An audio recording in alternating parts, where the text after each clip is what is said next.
Hi, welcome to my class. This is Sudipto and you are watching Excel for Data Analysis. আমাদের এই class শুরু হচ্ছে Excel basic to advance.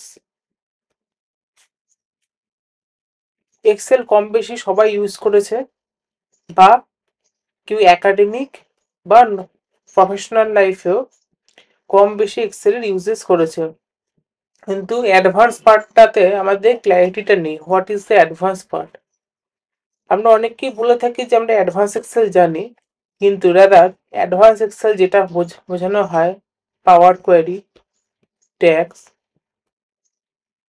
Cardinality and VBA and current Power Automate with Excel, এগুলো অনেকেই জানেন না। লোকে advance Excel বলতে আজও ভাবে আমি ভি লুকআপ, এইচ লুকআপ আর মডার্ন ডেজে এক্স লুকআপ জানলে সেটাকে অ্যাডভান্স এক্সেল বলা হয়।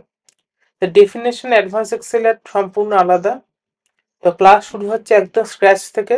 যে এক্সেল করেছে সেও বুঝতে হবে যে এক্সেল একদম কখনো ওপেন করেনি, সেও এক্সেল বুঝতে হবে যে এক্সেল কি করে কাজ করে।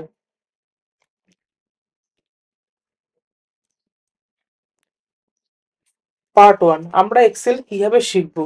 কিছু রুলস আছে এক্সেলটাকে শেখার জন্য। রুলস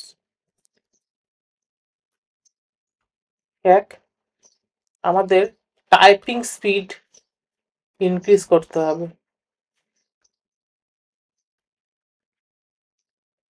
এটা শুনতে হয়তো অনেকের কাছে মনে হবে যে টাইপিং স্পিড আমাকে কেন ইনক্রিজ করতে হবে, টাইপিং স্পিডের সাথে এক্সেলে কি গুরুত্বপূর্ণ।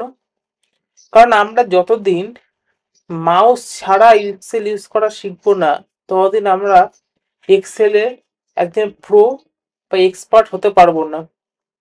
আমাকে যদি প্রত্যেকটা কাজে মাউস পয়েন্টার ইউজ করে করে পার্টিকুলার জায়গায় ইউজ করতে হয়, তাহলে আমি একজন এক্সেল প্রো ইউজার না, still I am a beginner. আমাকে এভাবেই তৈরি হতে হবে।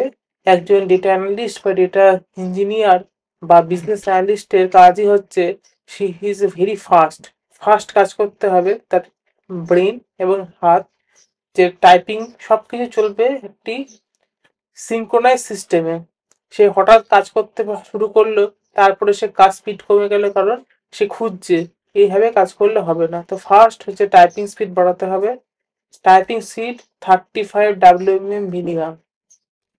কারণ যত তার ফিঙ্গার কিবোর্ডের সাথে সিঙ্ক্রোনাইজ থাকবে, তার শর্টকাট থেকে শুরু করে অল্ট ফাংশন ইউসেজ বাড়বে। তাকে কখনোই আর ডিপেন্ডেন্ট হতে হবে না কোনো পার্টিকুলার ট্যাবে গিয়ে সিলেকশনে। নেক্সট, ফর্মুলা অ্যান্ড ফাংশনের ইউজেস, ইউজেসটা আমার বাড়াতে হবে। অনেকে সাম ফাংশন জানে, অনেকে সাম ইফও জানে, কিন্তু সাম ইফের সাথে কতবার সাম ইফ ইউজ করা যায়, বা সাম ইফের সাথে x lookup V lookup use করা যায় কিনা, এই জিনিসে যে এক্সপেরিমেন্টাল থিঙ্কিং আমাকে বাড়াতে হবে। আমি কোনো প্র্যাকটিস সেট বা ডেটা সেট পাওয়া মাত্র আমি যেভাবে কনভেনশনাল কাজ করছি সেভাবে করার পরও আমাকে একটা পার্ট টাইম অ্যালোকেট করতে হবে। একটু out of the box thinking বাড়াতে হবে। Out of the box thinking না বাড়ালে সব কিছু স্টিরিওটাইপ হিসেবে আমার কাজ আসবে না। কোথাও কি আমাকে ফাঁসবো, আর সেই ফাঁসার থেকে বাঁচার জন্য আমাকে out of the box thinking করতে হবে। কারণ কম্পিটিশন টু হাই, কম্পিটিশন খুব হাই, সবাই ভিডিও দেখছে। তো সবাই কিছু জেনারেল জিনিসটা জানে, এতটা সবাই জানে, এই জায়গাটা সব কেউ জানে না। এই জায়গাটা আমাকে পৌঁছাতে হবে। আর ফর্মুলা ফাংশনের সিনটেক্স যেন মেমোরাইজ থাকে। তাই বলে কেউ মুখস্থ করতে শুরু করবেন না, যে আমি সমস্ত মুখস্থ করতে শুরু করে দিলাম কোনো জায়গায় প্রিন্ট আউট করে।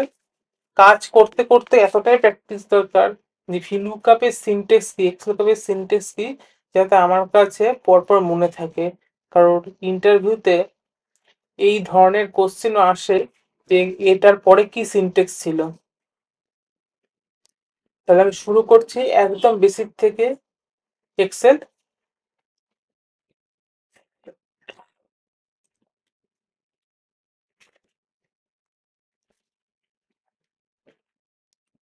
এক্সেল ওপেন করার আগে, এটা একটা এক্সেল শিট, এক্সেল ওপেন করার আগে আমি যে বেসিক জিনিস দেখ,